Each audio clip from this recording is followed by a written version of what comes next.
Hello there everyone, I'm Ellen Rose, also known as icklenellierose, that's Nelly, not Ellie. Despite the fact that I have a cold and should really just be like drinking tea and sitting in bed watching Netflix, I wanted to make a video because I've not made a video in ages, and it's not just because I want to make a video because it's a brand new decade and I want to be like, hey, 2020! But it's also because today is the 10-year anniversary of me starting this YouTube channel. Now, most people would come to a video like this, marking such a huge benchmark for something that they've worked on for so long now. They'd come to it with a plan, but I haven't, because I am ill and tired and it's been Christmas and I've been busy trying to just wanting to actually have a holiday. So I hope you don't mind if this isn't the most polished video of all time. I'm not very polished right now. I'm very worn. But as some of you might have noticed by the title, whilst I haven't come to this with like a particular plan in mind, because I'm just sitting here rambling with a cup of peppermint tea, you will have probably noticed by the title that I am coming at this video with a bit of an angle to it, a small...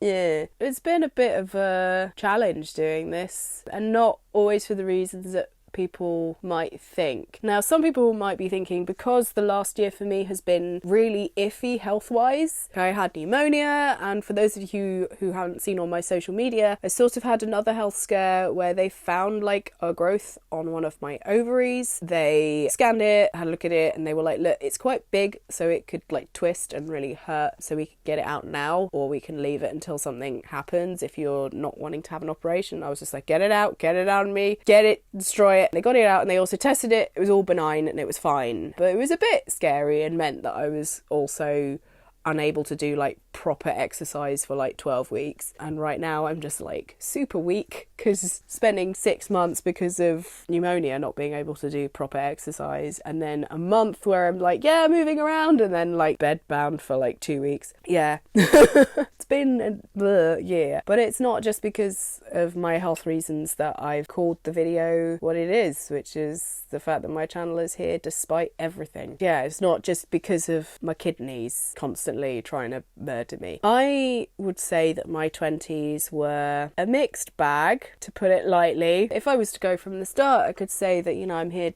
despite everything, because like, if you've not seen, I did a video about how and when and why I started my channel when I did, and there's some things in there that will be like, oh, that, you know, I could have started my channel a lot sooner had I had the confidence and the support and just the funds, because computers are expensive and cameras are expensive. When I started, I was just like quietly doing it as a hobby and enjoying it, but like there were moments when I kind of popped my toe in the waters of social justice style videos, just because I was like just being like nice and positive and just being like, yeah, everyone should have rights. And then someone was like, are you feminists? And I was like, yeah, I'm a feminist. Hi, I just think everyone should have equal rights. Is that a bad thing? And from that, I got crap for that. I got crap for laughing at stereotypes about women who play video games. Some people from a crappy website tried to raid me and tried to get me banned from YouTube. They just thought that mass flagging my video, like they just wanted to destroy my channel because they didn't like the fact that I made some jokes. Yeah, I like made some videos as well, which looking back on, I wish I'd like structured them differently and used different arguments in certain cases, because certain things undermined what I wanted to say. Because when you're making a video or anything like that, you have to really cover every single base, because if you don't, they'll find that one thing and then be like, aha, and then they'll use that to try and undermine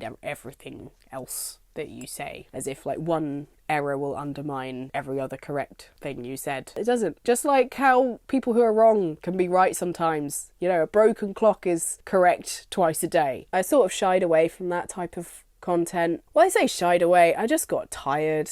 I just got tired of trying to explain things to people who will then turn around and like accuse you of lying. I'd like to do more videos about social justice-y type things, about people's rights and just equality. It's nice. But it's honestly, it was so draining making all those videos and just getting so much abuse in return from certain people. Like, I made a video listing off all of the times that men had harassed me in the street, and I just had so many dudes on the internet accusing me of making it all up. And I'm like, why would I make it up? For the time being, I am just gonna keep shouting out about equal rights on the internet, but if I do find the time and energy to do something like a particular topic I feel like I can like add to the conversation in an interesting way, then yeah, maybe I might jump back into that. But for the time being, I'm an ally.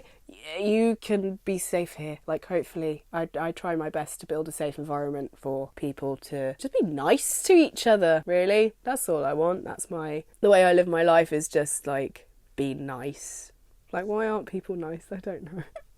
But yeah, it's not just been illness or people shouting at me on the internet that has been possible things to stopping my YouTube career. It's really weird to hear that as a career. By the way, if you're a kid who's like, I really want to be a YouTuber, or you know someone who's like, I really want to be a YouTuber, it's not as glamorous as you think it is. Once you get to a certain point, yeah, you can just pay an editor to do everything. There's a lot of work that goes into it, especially in gaming. It's not just about playing video games. So many people don't manage to make a career out of it. I'm one of the very lucky ones. Because there's a lot of other fantastically talented people out there that haven't had the same opportunities as me. And yeah, anyway, that's a whole other thing. But like, don't pin your dreams on being a YouTuber, please. Like, I just had it as a side dream while I pursued like an actual career, and then fell into this, and it was nice. Like, do it because you like making videos, don't do it because you want to be famous, okay?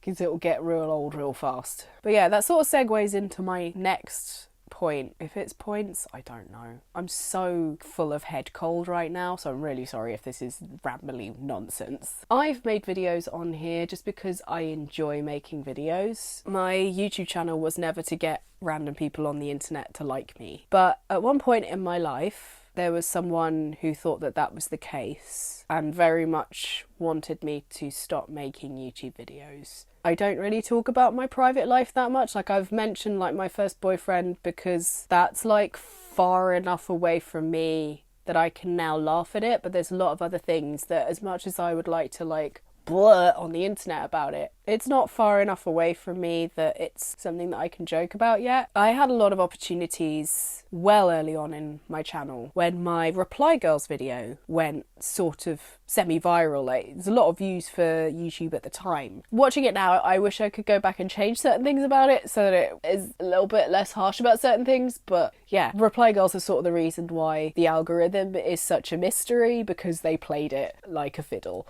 So if you want to blame anyone, it's still them. Anyway, I got invited by YouTube Space London to go on to a, oh man, I'm sounding so coldy right now. Invited to go on like a production course, a week-long course with a load of other YouTubers, learning about various things like in Final Cut or whatever software they were using at the time, learning about lighting and different cameras. Also just an opportunity to network with all those people. I hate the word network, but it's apt. Basically meet other YouTubers who also wanted to create things so that you could maybe collaborate on projects and things like that. There were also going to be larger YouTubers there to give advice to people who are like starting out, and it was basically going to be a really cool week. And I actually have since made friends with people who were on that course, and I just would have made friends with them a lot sooner. But if you can tell by the way that I'm speaking, I didn't go on that course because someone in my life did not want me to go on that course because they were convinced I was gonna run off with a YouTuber. So in the end, I was sort of forced not to go on it, which sucked. And, you know, yeah, it's just that thing of like, if I'd gone on that, maybe I would have been doing this as a job sooner, or maybe I would have burnt out a lot quicker. Never know. But either way, I would have met a lot of cool people a lot sooner. So, yeah. In the years that I've been running my YouTube channel, I was like actively discouraged. Over the years, I've been accused of making YouTube videos just so boys on the internet will like me. There's easier ways to do that. Just saying. I can think of two. Like, honestly, why would you spend ages writing, filming and editing a video about something that you really care about just for the approval of dudes on the internet? Because my audience is majority male, I have often been accused of just doing this so guys on the internet will like me. But no, I just make things that I like. That's just the audience that I've garnered from that. And I would love a way more varied audience, being honest. Like, as the audience grows, I want more people from different backgrounds, like different genders, to feel welcome in this space. And I know that a lot of the audience watching cool, chill people who will be fine with that. At least I hope so. Really hope so. Like, be welcoming and be fabulous. But yeah, because of my mostly male audience, and because, like, amongst all the normal comments are also the weird, creepy comments, instead of going, oh, you get some weird, creepy comments, I'm sorry, I've had people being like, you're doing it for those weird, creepy comments. And I'm like,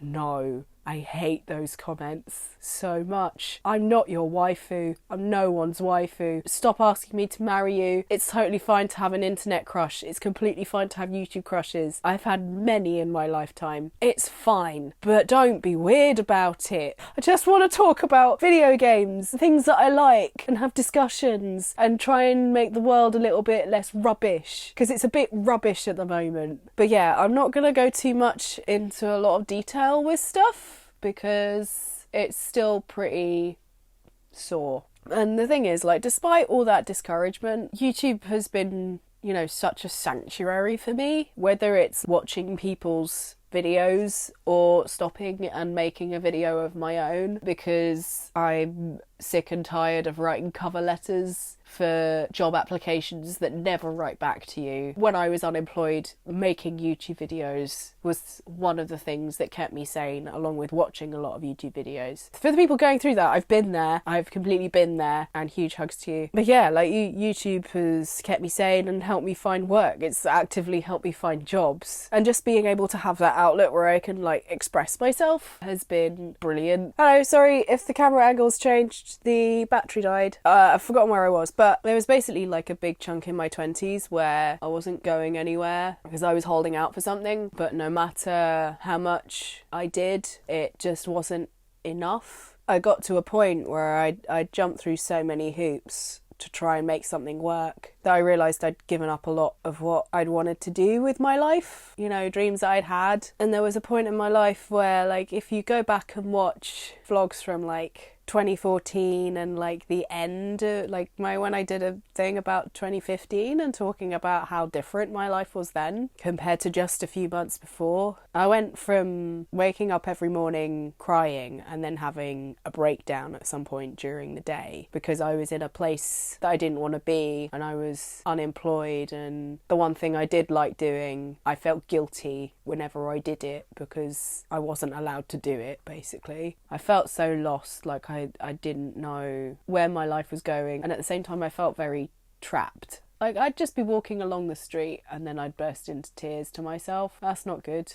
That's not an okay place to be in mentally at all. But then I decided to stop chasing that one thing because I felt like I was never going to be good enough. And I didn't want to have to spend the rest of my life trying to prove myself all the time. There's proving yourself just in general and showing that you can do things just by like getting on with your life and enjoying it despite everything. And then there's being absolutely exhausted because no matter what you do, you've always done something wrong. I'm talking a little bit in riddles. Basically, there was one point in my life where I didn't think I'd be here in a million years just because I didn't think I'd be lucky enough and get the opportunities or, you know, be talented enough. And then there was another point in my life where I didn't think I would be where I am, not because I wasn't good enough, but because I just wasn't allowed to. That changed when I realised that I'm an adult and I can do what I want and I don't have to prove myself to people over and over again. If they're not going to get it the first 50 times, they're not going to get it the next 50 times. So don't waste those times. I'm sorry that this video is a bit of a rambly mess, but like, that's just me, guys.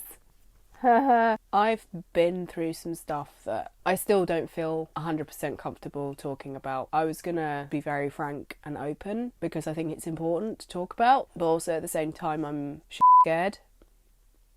I've been making videos for 10 years, despite illness, despite life getting in the way, despite people trying to actively stop me, whether they be online or in my real life. I just want to say thank you to the people that have supported me, especially the people IRL. Shout out to other people who might be having a hard time right now. hell, you know, some people will have had worse experiences than me, and you have all my empathy and sympathy. Like, I hope you're okay. I hope that this next decade is nicer to you. I'm just really glad to be where I am right now. I've still got a little ways to go before, like, I feel like I'm truly where I want to be in terms of myself. In the meantime, I've got a pretty dope career. Anyway, I have no idea if this video is going to be an incoherent mess or not. I'm not well. I'm going to go sleep. Happy New Year. Thank you for 10 years. Thanks for 100,000 subscribers. Thanks for supporting on Outside Extra. Thank you, thank you, thank you. Fingers crossed this next decade isn't such a kick in the stomach for all of us.